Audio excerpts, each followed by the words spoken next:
Jérémie, chapitre 11. La parole qui fut adressée à Jérémie de la part de l'Éternel en ces mots. Écoutez les paroles de cette alliance, et parlez aux hommes de Juda et aux habitants de Jérusalem. Dis-leur, ainsi parle l'Éternel, le Dieu d'Israël, maudit soit l'homme qui n'écoute point les paroles de cette alliance, que j'ai prescrite à vos pères, le jour où je les ai fait sortir du pays d'Égypte, de la fournaise de fer, en disant, écoutez ma voix, et faites tout ce que je vous ordonnerai. Alors vous serez mon peuple, je serai votre Dieu, et j'accomplirai le serment que j'ai fait à vos pères, de leur donner un pays où coule le lait et le miel, comme vous le voyez aujourd'hui. Et je répondis, Amen, Éternel. L'Éternel me dit, publie toutes ces paroles dans les villes de Juda et dans les rues de Jérusalem, en disant, écoutez les paroles de cette alliance, et mettez-les en pratique.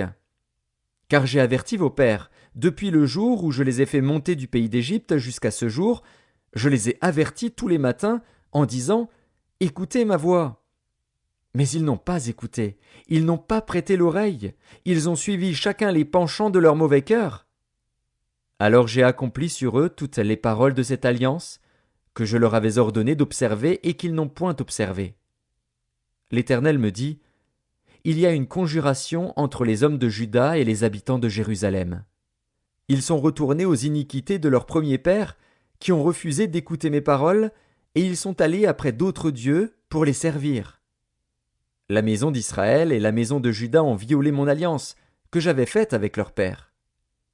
C'est pourquoi ainsi parle l'Éternel. Voici, je vais faire venir sur eux des malheurs dont ils ne pourront se délivrer. Ils crieront vers moi, et je ne les écouterai pas. Les villes de Juda et les habitants de Jérusalem iront invoquer les dieux auxquels ils offrent de l'encens, mais ils ne les sauveront pas au temps de leur malheur.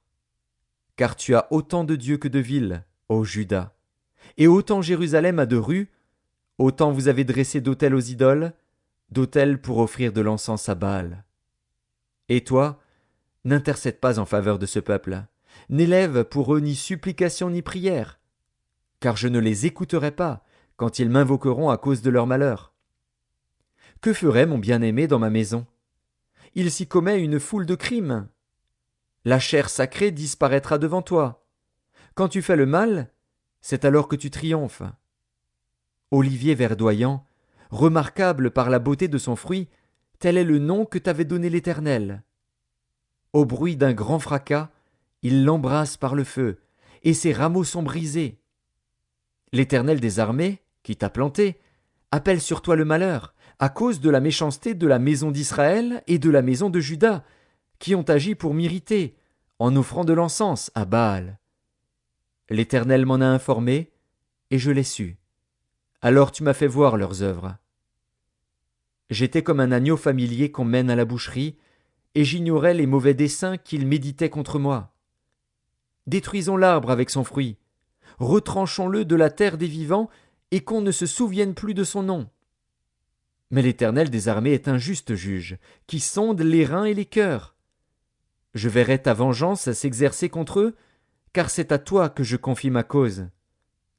C'est pourquoi ainsi parle l'Éternel contre les gens d'Anathoth, qui en veulent à ta vie et qui disent, ne prophétise pas au nom de l'Éternel, ou tu mourras de notre main. C'est pourquoi ainsi parle l'Éternel des armées. Voici, je vais les châtier. Les jeunes hommes mourront par l'épée, leurs fils et leurs filles mourront par la famine. Aucun d'eux n'échappera. Car je ferai venir le malheur sur les gens d'Anathoth, l'année où je les châtierai.